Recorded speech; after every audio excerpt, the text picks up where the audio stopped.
Waalaikumsalam warahmatullahi wabarakatuh. Sebelumnya, izinkan kami dari kelompok 5 akan menampilkan drama sejarah dengan judul Penyebaran Berita Proklamasi di Indonesia. Sebelumnya, perkenalkan rekan saya. Perkenalkan, nama saya Amreni Aksen Dapas Putri Sekarja. Perkenalkan, saya adalah Fatimah presensi 9 sebagai Soekarno. Kenalkan, nama saya Madina Saputra, presensi 15 sebagai Waida. Saya Nadia Gita Maulina, presensi 22 sebagai Eflus dan Sunandar. Saya Raifana Raja Putra Pratama, presensi 29 sebagai Syahrudin dan Tentara Jepang. Saya Rizky Asmarani, nomor absen 31 sebagai Nala. Selamat menonton.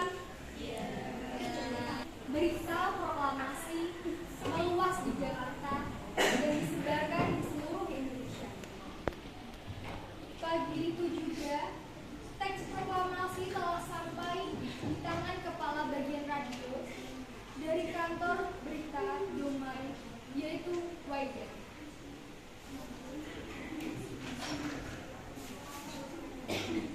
Hei Bu, lagi ngapain?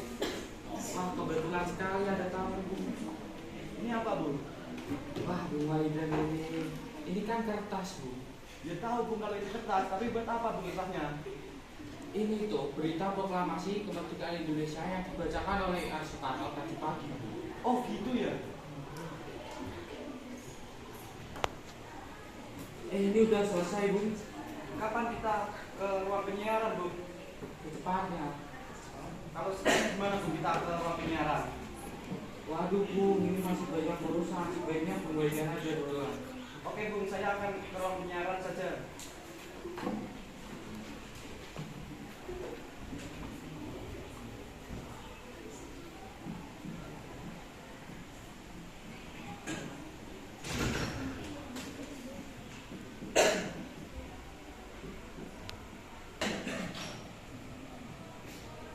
Bus, saya minta tolong kamu bacakan dan publikasikan teks proklamasi kemerdekaan Indonesia. Baiklah Tuan Waidan, saya akan menyiarkan berita ini sebanyak 3 kali.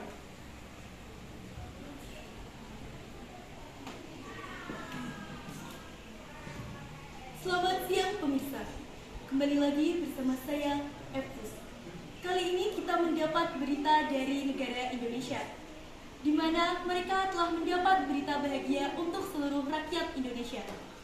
Pada hari ini, Jumat pagi, tanggal 17 Agustus 1945, rakyat Indonesia telah resmi merdeka.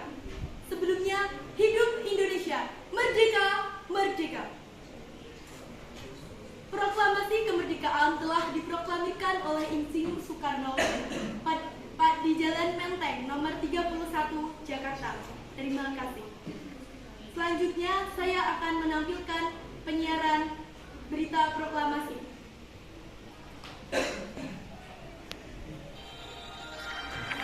Kami, bangsa Indonesia, dengan ini menyatakan kemerdekaan Indonesia. Hal-hal yang mengenai pemindahan kekuasaan dan lain-lain diselenggarakan dengan cara saksama dan dalam tempo yang sesingkat-singkatnya. Jakarta, 17 Agustus 1945, atas nama bangsa Indonesia, Soekarno-Hatta. Baru saja WUS menyiarkan sebanyak 1 kali. Tiba-tiba masuklah seorang tentara Jepang ke dalam ruangan penyiaran. Hei kalian berdua, segera hentikan penyiaran berita tersebut. Kalau tidak, kalian berdua akan ke saya kena hukuman. Bus, jangan hiraukan perkataan orang lain. Kamu segera beritakan proklamasi tersebut setiap setengah jam sekali supaya rakyat Indonesia mengetahuinya. Baiklah Tuan. Selamat siang. WUS terus melanjutkan penyiaran tanpa menghiraukan perkataan orang-orang Jepang. berita penyiaran itu terus dilakukan sampai pukul 4 sore sampai penyiaran itu berhenti. Akhirnya pada hari Senin, tanggal 20 Agustus 1945, pemancar yang ada di kantor berita Damai disegel dan para pegawai dilarang masuk. Penyegelan terhadap pemancar radio Damai tidak menyurutkan para kaum muda untuk menyiarkan berita proklamasi.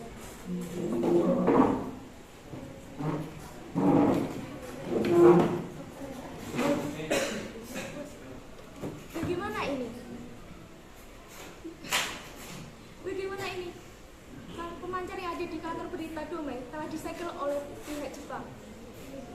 Lalu bagaimana kita menyebarkan berita ini kepada seluruh rakyat? Ya, bagaimana caranya kita segera menyiarkan berita ini ke seluruh rakyat? Baiklah, begini saja. Bagaimana jika kita mengambil satu persatu alat tersebut dan memindahkannya ke tempat yang lebih aman, agar kita tetap bisa menyiarkan berita proklamasi kepada seluruh rakyat?